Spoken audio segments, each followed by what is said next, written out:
अस्सलाम वालेकुम। मैं हूं हुमायूं कामरान और आप देख रहे हैं हमारा यूट्यूब चैनल स्टार्स विदेश के। आज का सेशन हमारी डाउन सिंड्रोम सीरीज का पहला सेशन है and we are starting it with the topic what is Down syndrome, types, causes and treatment. हम फ्यूचर में भी ऐसी हेल्पफुल वीडियोस और सेशंस आपके लिए लाते रहेंगे। सो आपसे रिक्वेस्ट है कि हमारे चैनल को ज़रूर सब्सक्राइब कर लें और बेल बटन को भी प्रेस कर दें सो दैट हमें मिले मोटिवेशन और आपको मिले हमारी वीडियोस की नोटिफिकेशन फ़ौरन से पहले। तो चलते हैं आज के सेशन की तरफ और आज के सेशन में हमें दो स्पेशल गेस्ट ने ज्वाइन किया है। हमारे पहले गेस्ट हैं डॉक्टर तैमूर खलील शेख, जो कि असिस्टेंट प्रोफेसर पीडियाट्रिक मेडिसिन है एट अल नफीस हॉस्पिटल इस्लामाबाद में। और हमारे दूसरे गेस्ट हैं डॉक्टर रोशान बशीर राजा, जो कि कंसल्टेंट पीडियाट्रिशियन एंड न्यूनेटोलॉजिस्ट हैं। इसके अलावा सीनियर रजिस्ट्रार हैं Al Nafees medical college and hospital. So thank you very much आप दोनों का कि आपने इस इम्पॉर्टेंट टॉपिक को डिस्कस करने के लिए वक्त दिया and welcome to our channel. Thank you very much. इंशाल्लाह ये काफ़ी इंफॉर्मेटिव सेशन रहेगा हमारा और हम बेसिक बातें डिस्कस कर लेंगे इंशाल्लाह, ताकि जो बेसिक कॉन्सेप्ट है ना इस बीमारी का वो ज़रा लोग समझ सकें और कुछ उनको अंडरस्टैंडिंग हो जाए। तो thank you very much for inviting us. इंशाल्लाह it will be beneficial. Thank you Kamran साहब for taking us on board. और इंशाल्लाह हम ट्राई करेंगे कि जो नॉलेज हम तक है हम वो आपके चैनल के तवज्जुह से आवाम तक पहुंचा सके, ताकि उनको भी पता चले कि डाउन सिंड्रोम अगर फॉर एग्जांपल आ जाता है तो उसको टैकल किया कैसे जा सकता है। Thank you taking us on board. Right, thank you very much जी। और डॉक्टर तैमूर, हम आपसे स्टार्ट करना चाहते हैं और हम अपना बेसिक क्वेश्चन पूछना चाहते हैं। यहाँ से स्टार्ट करते हैं and then we take it from there कि डाउन सिंड्रोम है क्या? What is Down syndrome? अच्छा, पहले जो है ना ये देखना चाहिए कि हम सिंड्रोम किसे कहते हैं। तो मेडिकली हम सिंड्रोम तब कहते हैं जब आपके पास जो है ना कुछ अलामात हो, जो एक मतलब आपको एक ग्रुप ऑफ सिम्टम्स मिले या कुछ अलामात मिले आपको किसी पेशेंट में और उनकी कॉज हमें ना मिलती हो। तो डाउन सिंड्रोम जो है ना वो एक डॉक्टर डाउन थे ब्रिटेन में, उन्होंने पहले इसको जन डिस्क्राइब किया था। तो वो काम करते थे एक मेंटल हॉस्पिटल में, जहाँ पे उनके पास आते थे काफ़ी पेशेंट्स जो कि ना मेंटली उनकी डिफिशिएंसी थी, वो इतनी मेंटली वीकनेस थी उनकी कोई। तो उन्होंने इनको कहा था कि ये लोग जो है ना इडियट्स हैं, वो इनको इडियट्स कहा करता था। तो उसने कहा था कि इनमें से एक टाइप है जो मंगोलियन इडियट्स हैं, क्योंकि उनकी शक्ल जो है ना चाइनीज से मिलती थी। तो उसने काफ़ी डिस्क्राइब किया कि इन लोगों में जो है ना ये मेंटल रिटार्डेशन होती है, उनका कद छोटा होता है, उनके हार्ट के मसले होते हैं, उनके हाथ में ये प्रॉब्लम्स होती हैं एंड सो ऑन। उसने काफ़ी कुछ डिस्क्राइब किया है इनका। तो ये जिनको ये कहता था मंगोलियन इडियट्स, बाद में जो है ना इसको डाउन सिंड्रोम का नाम दे दिया। तो ये उसी डॉक्टर पे नेम है ये, डाउन सिंड्रोम। तो इसमें क्योंकि मुख्तलिफ फैक्टर्स हैं, मुख्तलिफ डिजीज इसमें आती हैं, मुख्तलिफ सॉरी सिस्टम इन्वॉल्व होते हैं, तो इसको सिंड्रोम कहते हैं। तो basically this is Down syndrome. Right, okay. तो डॉक्टर रोशान, मैं नेक्स्ट आपकी तरफ आना चाहूँगा और ये पूछना चाहूँगा कि क्या डाउन सिंड्रोम की, हमने सुना है कि डिफरेंट टाइप्स हैं, तो अगर आप हमें बता सकें कि वो डिफरेंट टाइप्स क्या क्या हैं और कैसे उनमें डिफरेंस है, तो that would be helpful for us. जी जी। बेसिकली डाउन सिंड्रोम्स जो होता है वो उसमें जैसे कि डॉक्टर तैमूर साहब ने पहले भी जिक्र किया है कि ये एक फिजिशियन था ब्रिटेन में 1960s में, इस डॉक्टर जॉन लैडन डाउन्स उसी के नाम से है। होता ही है basically it is a genetic disorder. हमारे पास 23 पेयर्स ऑफ क्रोमोसोम्स होते हैं, जिसमें से टोटल 46 क्रोमोसोम्स होते हैं। आधे मदर से आते हैं, आधे फादर से आते हैं। तो डाउन सिंड्रोम के पेशेंट के अंदर 21st क्रोमोसोम में एक एक्स्ट्रा क्रोमोसोम जीन लग जाता है, जिसकी वजह से इनमें behavioural changes, physical changes, mental changes, systemic changes आ जाती है। तो इसकी जो टाइप्स हम फर्दर डिफाइन करते हैं जेनेटिक सीक्वेंसिंग के ऊपर, उसमें होता तो वो 21st क्रोमोसोम के ऊपर साथ ही एक्स्ट्रा क्रोमोसोम है, लेकिन मोर और लेस इनकी सिम्टम्स और फिजिकल अपीयरेंस के हवाले से हम इसको कैटेगराइज करते हैं कि जो टिपिकल डाउन सिंड्रोम है उसको हम कहते हैं ट्राइसोमी 21। और अगर वो उसके साथ मिलता जुलता हो लेकिन सिवियरिटी के अंदर, फिजिकल फाइंडिंग्स के अंदर, बिहेवियर्स के अंदर चेंजेस हो, तो फिर हम उसको मोज़ैकिज्म का नाम भी दे सकते हैं और ट्रांसलोकेशन का नाम भी दे सकते हैं। जो टिपिकल ट्राइसोमी 21 है वो 95% है, और बाकी जो आपका मोज़ेकिज्म है या जो आपका ट्रांसलोकेशन है वो बतदरीज कम है, 3% एंड 2% है। होता ये 21st क्रोमोसोम के साथ ही एक्स्ट्रा जीन है, लेकिन फिजिकल एंड बिहेवियरल चेंजेस बाकियों के हवाले से इसके अंदर ज्यादा होती है। Right, okay. तो डॉक्टर तैमूर, आपकी तरफ वापस आते हैं हम, और ये पूछना चाहूँगा कि क्या डाउन सिंड्रोम के कॉजेज हमें पता है कि ये किस वजह से कॉज हो सकता है? अगर कॉज पता होंगे तो जिस तरह आपने सिंड्रोम का हमें डिफाइन किया, तो हमें शक है कि इसके कॉजेज हमें खास नहीं पता। तो इसके बारे में अगर आप बताएं। हमें रिस्क फैक्टर्स पता है। इसका सबसे बड़ा रिस्क फैक्टर ये है कि मदर की एज जो है ना ज़्यादा हो। तो जब एक मदर की एज 40 ईयर्स प्लस हो तो इसका रिस्क काफ़ी बढ़ जाता है। यहाँ तक कि 1 in 200 बर्थ्स में चांस होता है डाउन सिंड्रोम होने का। मगर अगेन बात यह है कि फिर भी ये नहीं ज़रूरी कि हर औरत में डाउन सिंड्रोम होगा, ये भी एक रिस्क फैक्टर है। तो हम एग्जैक्ट कॉज जो है वो एग्जैक्ट नहीं पता, रिस्क फैक्टर्स हैं, और रिस्क फैक्टर सबसे मेन ये है मदर की एज ज़्यादा होना। उसके अलावा कुछ कॉजेज जो हैं वो स्टडीज कर रहे हैं, मगर अगेन हमारे पास कोई डेफिनेट कॉज नहीं है इसकी। तो डॉक्टर रोशान, कि आप भी कुछ इस पे बता सकते हैं कि हमें मतलब रिस्क फैक्टर्स के अलावा हम किन चीज़ों पे शक का इजहार कर सकते हैं या इन रेडार आ सकती हैं हमारी कि इनकी वजह से शायद डाउन सिंड्रोम होता है? इसके बारे में कुछ रिसर्च या कुछ ऐसी चीज़ है ऑन ग्राउंड? जी जी। जैसे कि अभी डॉक्टर तैमूर ने जिक्र किया कि maternal age is a very बड़ा रिस्क फैक्टर है जो कि डाउन सिंड्रोम के बच्चे को जन्म दे सकता है। जैसे 35 ईयर्स ऑफ एज पे अगर कोई मदर किसी बच्चे को डाउन सिंड्रोम के बच्चे को वो डिलीवर कर सकती है, तो इट मे कंटेन 20% रिस्क। जैसे जैसे उसकी एज बढ़ेगी, जैसे जैसे वो 40 ईयर्स की होगी, 50 ईयर्स की होगी, 52 ईयर्स की होगी, तो वैसे वैसे रिस्क फैक्टर बढ़ता जाता है। जितनी ओल्ड एज मदर होगी उतना डाउन सिंड्रोम का बच्चा पैदा होने का रिस्क ज्यादा होता है। अर्ली एजेस की मदर के अंदर भी डाउन सिंड्रोम का बच्चा पैदा हो सकता है, हमारे पास पेशेंट्स आते हैं। एक सबसे बड़ा रिस्क फैक्टर ये भी है कि if a mother has one baby of Down syndrome, the risk of delivering another baby of the Down syndrome is always there. क्योंकि ये जेनेटिक डिसऑर्डर है, इडियोपैथिक है, अभी तक इसकी एग्जैक्ट काज पता नहीं है। तो ये दो चीजें कि एक old age mother and second age के if she has one baby before or having Down syndrome, तो वो अगला बच्चा भी उसका डाउन सिंड्रोम का हो सकता है। ये भी एक रिस्क फैक्टर है। Okay, right. ओके, नेक्स्ट हम ये जानना चाहेंगे डॉक्टर तैमूर के पास वापस आते हैं कि हमें ये बताइए कि जो इसकी फिजिकल या अपीयरेंस कैसे हमें पता चलता है कि इस बंदे को, इस बच्चे को, इंडिविजुअल को डाउन सिंड्रोम है? उसकी कुछ फिजिकल अपीयरेंस में कुछ चेंजेस हैं या कुछ और निशानियां हैं? इसके बारे में अगर आप हमें बता सकें कि क्या क्या निशानियां हैं और कैसे वो नजर आते हैं, उनके डिफरेंट चीज़ों में कैसे हम उनको आइडेंटिफाई कर सकते हैं? इसमें जो है ना ओवरऑल पूरी बॉडी इफेक्ट होती है, तो इसमें चेंजेस आपको पूरी बॉडी में मिलेंगे। अगर हम स्टार्ट करें इसके फेस से, तो इनकी जो फेस हैं ये आप ये कह सकते हैं कि एक किस्म का मंगोलियन सा फेस होता है, या थोड़ा सा कहते हैं चाइनीज सी लुक आती है उनकी। उसकी वजह यह है कि उनके ना यहाँ पे आंख के पास में फोल्ड सा बना होता है स्किन का। सब आंखों का रुख यहाँ थोड़ा ऊपर की तरफ होता है, तो सब आप टर्न्ड आइज कहते हैं। दूसरा ये होता है कि अगर आप उनके कान देखें तो वो कंपैरेटिवली नीचे होते हैं आम पॉपुलेशन से। उसके अलावा उनका जो बैक ऑफ हेड है वो थोड़ा फ्लैट होता है। और उसके अलावा जो है ना फिर कुछ आपको आईज में चीज़ें मिलेंगी, मगर वो फिर जो है ना इंस्ट्रूमेंट से देखने के लिए। उसके अलावा इनकी अदर और प्रॉब्लम्स होती हैं। इनकी हाइट जो है ना वो आम बच्चों से कम होती है।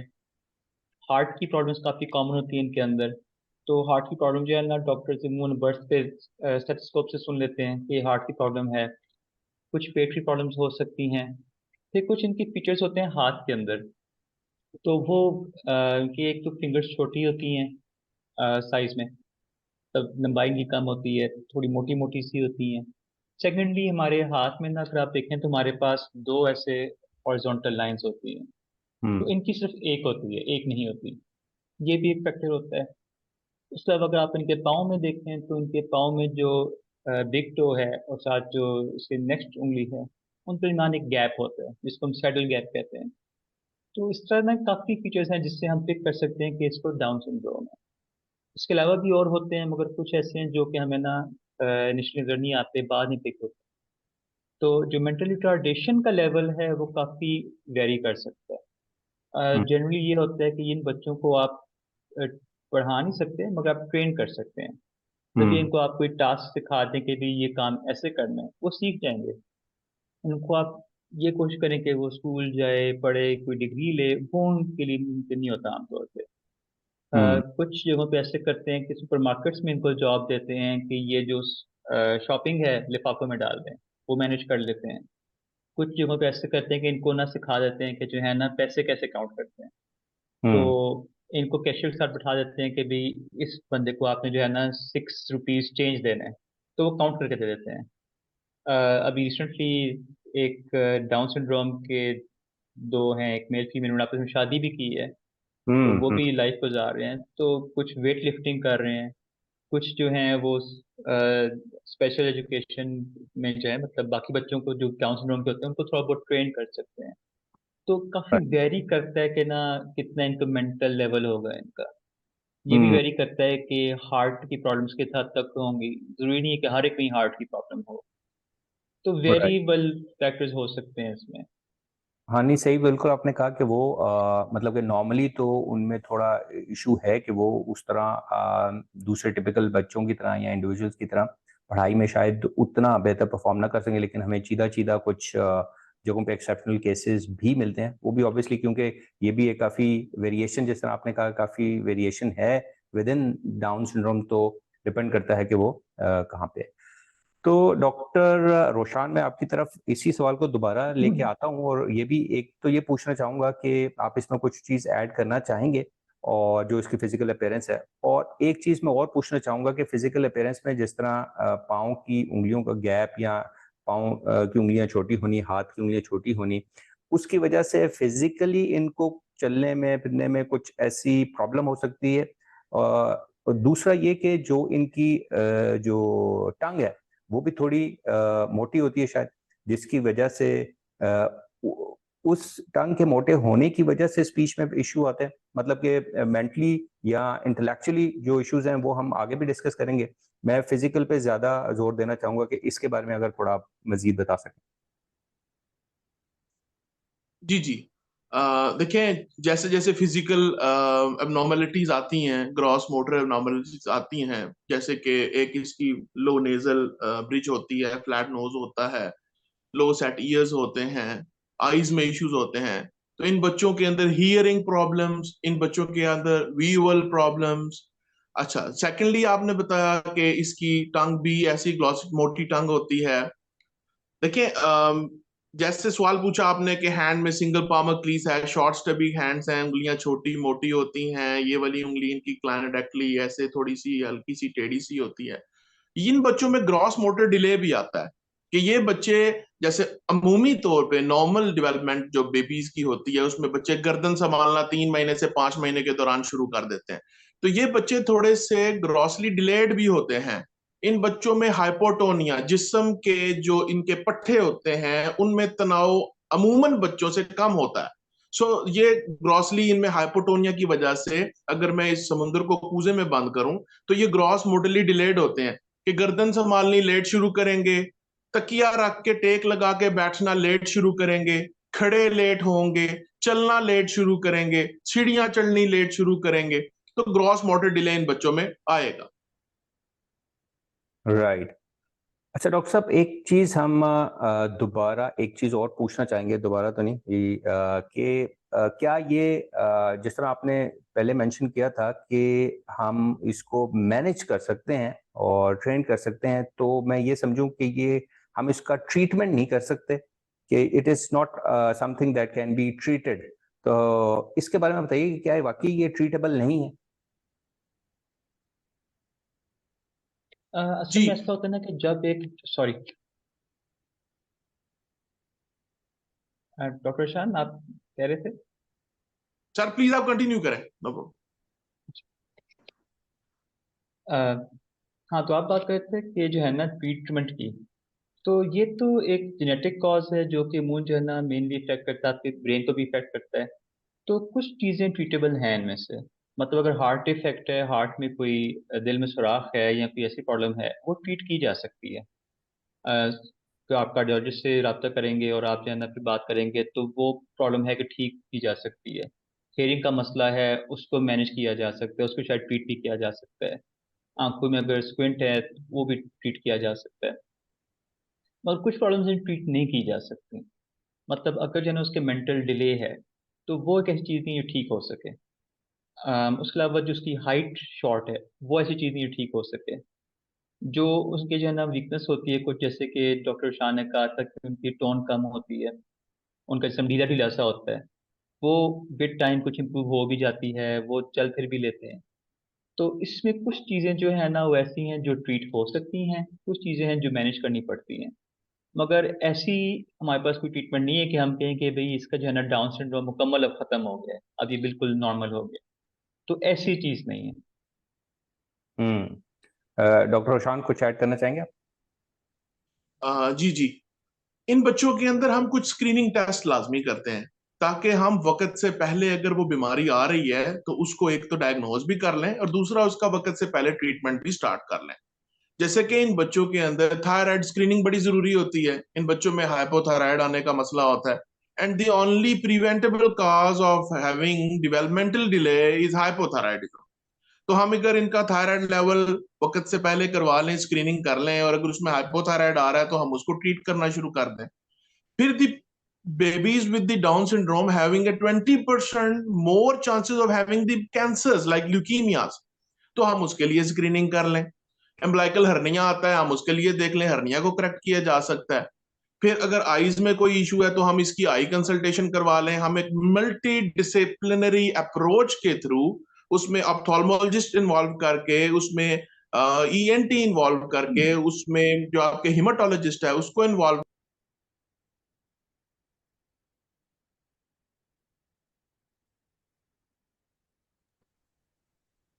उसके अंदर हम किसी और फिजियोथेरेपिस्ट को इन्वॉल्व करके, स्पीच थेरेपिस्ट को इन्वॉल्व करके, जो जो चीजें ये डिले हो सकती हैं उनको हम वक्त से पहले डायग्नोज करके उसको ट्रीट कर सकते राइट। अच्छा, आपने कुछ तो ऐसे प्रोफेशनल्स के नाम लिए जो कि प्योरली मेडिकल प्रोफेशन से रिलेटेड हैं, जैसे ईएनटी वाले हो गए, और लेकिन कुछ आपने जिक्र किए जो कि ऐसे प्रोफेशनल हैं जो कि रिहैब फील्ड के प्रोफेशनल्स हैं, जो कि दूसरे भी स्पेशल नीड्स या डिफरेंटली एबल्ड इंडिविजुअल्स के साथ डिफरेंट प्रॉब्लम्स को या इश्यूज को सॉल्व करने के लिए होते हैं। तो मैं उन पे फोकस और करना चाहूँगा, क्योंकि पहले का आपने बता दिया मुझे कि वो जो दूसरे प्रोफेशनल्स हैं, थेरेपिस्ट हैं जो इसमें इन्वॉल्व हो सकते हैं, वो कौन-कौन से हैं और वो किस-किस चीज़ की प्रॉब्लम को, जिस तरह अगर उनकी स्पीच में इश्यू है तो हम स्पीच थेरेपिस्ट को रेफर कर सकते हैं। तो और कौन-कौन से प्रोफेशनल रिहैब फील्ड के हैं जो कि इन बच्चों के साथ डिफरेंट चीज़ों में इन्वॉल्व हो सकते हैं या डिफरेंट इश्यूज को रिजॉल्व करने में साथ दे सकते हैं? डॉक्टर तैमूर, आप बेशक बता दें। अच्छा, तो अगेन वही बात है कि जो जो प्रॉब्लम्स है ना, उस हिसाब से फिर हम चलते हैं कि भाई दिस इज द प्रॉब्लम, और इसमें हम किस हद तक हम मैनेज कर सकते हैं, किस हद तक हमें स्पेशलिस्ट की ज़रूरत है। तो एक मसला जो कॉमन नीड में है वो हार्ट प्रॉब्लम्स होती हैं। इनको अक्सर जो है ना हार्ट में कोई ना कोई, जिसे हम कहते हैं दिल में सुराख होता है। तो उसमें लिए हम फिर कार्डियोलॉजिस्ट से हम मशवरा करते हैं, वो एकोकार्डियोग्राफी करते हैं पहले, जिसे हम दिल का अल्ट्रासाउंड कहते हैं। वो देखते हैं कि दिल में क्या प्रॉब्लम है, क्या साइज है उसका। कुछ केसेस में ट्रीटमेंट जो है ना वो सर्जरी से होती है, तो फिर कार्डियोलॉजिस्ट का होना ज़रूरी होता है। उसके अलावा इनकी कुछ चलने में इनको टाइम लगता है कि जिस समय ढीलापन होता है तो फिजियोथेरेपी की ज़रूरत पड़ती है। स्पीच प्रॉब्लम्स होती हैं तो स्पीच थेरेपी की ज़रूरत पड़ सकती है आपको। आइज़ का प्रॉब्लम होता है तो आप फिर जो है ना आइज़ के डॉक्टर के पास जाएंगे। मुमकिन है कि अगर खुदा ना खास्ता ल्यूकीमिया का कोई हो गया, ब्लड कैंसर का इशू बन गया, तो फिर आपने ऑन्कोलॉजिस्ट रब्ता करना होगा।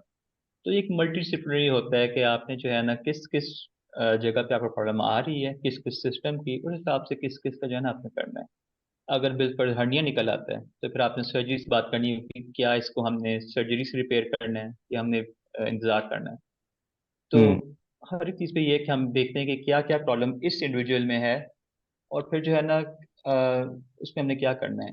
एक और चीज़ जो देखनी होती है कि जैसे जैसे बच्चा बड़ा होता है, हम ये भी चाहते हैं कि बच्चा जो है ना वो कम्युनिटी का हिस्सा बने, आइसोलेट ना हो जाए बिल्कुल।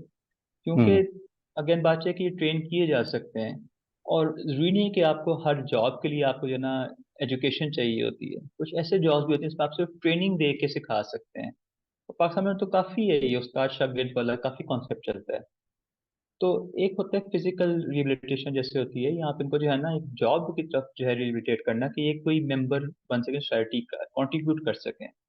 वो भी एक इम्पोर्टेंट फैक्टर बनता है कि जो है ना अम, इनको सोशली हम किस तरह जो है ना सॉरी एनवायरनमेंट में हम इनको अडेप्ट करवा सकें। तो काफ़ी फील्ड्स आते हैं, और डिपेंड्स ऑन कि हमने अभी अभी किस चीज़ को एड्रेस करना है। राइट।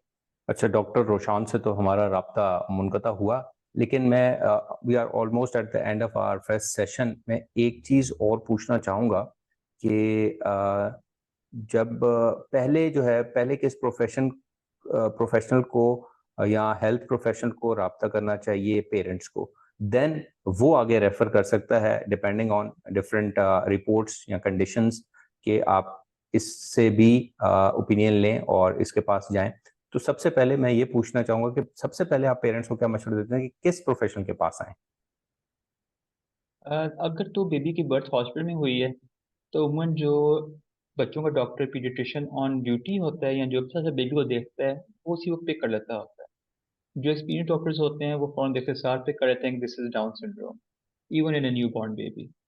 तो जो पहला कांटेक्ट है अमूमन जो पीडियाट्रिक डॉक्टर है जिसने बेबी रिसीव किया है, वही पिक कर लेगा। अगर बाद में है जैसे बिल्कुल बच्चा घर पैदा हुआ है, तो पहला जो होता है डॉक्टर जो उसे देखता है वो पीडियाट्रिक डॉक्टर ही होता है, बच्चों का डॉक्टर होता है। वो पहले जो है ना उसको डायग्नोज करता है, और फिर जो है ना वो देखता है भी हम वो प्रॉब्लम देखते हैं क्या क्या है और कौन सी प्रॉब्लम अभी ठीक होने वाली है। हर प्रॉब्लम ऐसी नहीं है कि जो हम कहें बर्थ पे ठीक हो सकती है। तो हम देखते हैं कि इस टाइम पे क्या प्रॉब्लम है, और हमने पहले क्या क्या प्रॉब्लम्स ठीक करनी है। क्योंकि बर्थ के बाद जो पहला मेन स्टेप होता है बच्चे की फीडिंग इस्टेब्लिश करनी होती है, तो हमें देखना होता है बच्चा क्या फीड कर सकता है या नहीं। बच्चा फीड कर सकता है, वेरी गुड। फिर हम ये देखते हैं भी हार्ट की क्या इश्यूज हैं। ठीक है, अगर हार्ट हम बर्थ के बाद भी हार्ट दिल का अल्ट्रासाउंड करवा लेते हैं, हम देख सकते हैं कि ये हार्ट का इश्यू कितना बड़ा है, क्या है इसको अर्जेंट ट्रीटमेंट जरूरत है, क्या ये डिले किया जा सकता है। इन एनी केस हम दिल का अल्ट्रासाउंड करा के कार्डियोलॉजिस्ट से मशवरा देते हैं कि वो क्या मशवरा देते हैं। अक्सर कहते हैं कि चलें अभी जो है ना आप 1-2 years मेडिसिन दें, देन हम दोबारा इसको जो है ना फॉलो अप करेंगे। इसी तरह कुछ हम चीज़ें इस तरह ये बीमारी होती है गंदम से एलर्जी, सीलिएक डिजीज, कोई प्रॉब्लम हो सकती है, मगर वो 2 years के बाद स्टार्ट होती है। तो फिर हम लेटर जो है ना उसको देखेंगे। तो फर्स्ट कांटेक्ट जो है, जो फर्स्ट फिजिशियन है जिसको देखेगा वो पीड्स का डॉक्टर होगा, पीडियाट्रिक्स का होगा। उसके बाद फिर जो है ना एज नीडेड रिफर करेंगे मुख्तलिफ डॉक्टर्स को भी, इससे आप इस डॉक्टर से मिलें वो आपको इसमें हेल्प कर देगा, इस डॉक्टर से मिलें वो आपको फलान हेल्प कर देगा। तो इसमें राइट, काफ़ी डिसिप्लिन इन्वॉल्व होते हैं हमारे। ओके। और लास्ट में मैं बिल्कुल लास्ट में ये पूछना चाहूँगा कि अगर आप से राब्ता करना चाहे कोई, तो उसका क्या तरीक़ाकार है डॉक्टर रोशान आपसे? तो उसको किस तरह मतलब उसका कोई प्रोसीजर वग़ैरह है? किस तरह आप लोगों से राब्ता हो सकता है? तो उसका तो ऐसा है कि मैं आपको लिंक भी भेज दूंगा, आप बेशक वो वीडियो के डिस्क्रिप्शन में शेयर कर दें। मैं आपको ईमेल भी भेज देता हूँ, ईमेल में भी आप कर सकते हैं। दूसरा है कि हम हॉस्पिटल में अवेलेबल होते हैं, कंसल्ट कर सकते हैं। डाउन सिंड्रोम और हर पेशेंट्स के केस में बेहतर होता है कि पेशेंट हमारे सामने हो तो हम बेहतर गाइड कर सकते हैं कि प्रॉब्लम क्या है और क्या करना है। अगर हम ज़बानी करते हैं, ज़बानी ये होता है कि हमें एग्जैक्ट पता नहीं होता पिक्चर क्या है। तो हुँ, आइडियली ये है कि जो है ना वो अपॉइंटमेंट लेकर आ जाएँ, हमसे मिल लें, चाहे नफीस हॉस्पिटल में आ जाएँ या प्राइवेट में आ जाएँ, मगर मकसद ये है कि बच्चा हम देख सकें कम से कम, ताकि हम अपने सामने देख सकें कि क्या प्रॉब्लम्स हैं जो एड्रेस होने वाली हैं और कैसे एड्रेस होने वाली राइट। और इंशाल्लाह हम जो आपसे लिंक्स या इन्फॉर्मेशन लेंगे, वो हम अपने वीडियो के डिस्क्रिप्शन में डाल देंगे, तो वो सब व्यूअर्स देख सकेंगे इस वीडियो की रिकॉर्डिंग के बाद। तो वो कैसे राब्ता करना चाहते हैं, तो वो इनसे कॉन्टैक्ट कर सकते हैं। सो इसी के साथ ही हम at the end of our interview हैं और मैं डॉक्टर तैमूर का और डॉक्टर रोशान का गायबाना शुक्रिया अदा कर देता हूँ कि उनसे रब्ता हमारा ज़रा कट गया है। तो लेकिन हमने तो ऑलमोस्ट वो सारी चीज़ें जो हम फर्स्ट सेशन में कवर करना चाह रहे थे वो हमने कर ली हैं। सो डॉक्टर तैमूर, मैं आपका दोबारा शुक्रिया अदा करना चाहूँगा कि आई होप कि ये इन्फॉर्मेशन लोगों के लिए हेल्पफुल साबित होगी और जो भी इंफॉर्मेशन आपसे मुतल्लिक, डॉक्टर रोशान से मुतल्लिक, आपकी प्रैक्टिस से मुतल्लिक मिली है वो लोगों के लिए बेनिफिशियल होगी। So thank you very much once again. बहुत शुक्रिया आपका भी। और इसी के साथ हम इंशाल्लाह नेक्स्ट सेशन में आपके साथ एक नए गेस्ट के साथ दोबारा या एक नए टॉपिक के साथ हाजिर होंगे। अंटिल देन अपना ख्याल रखिए, टेक केयर एंड अल्लाह हाफिज़।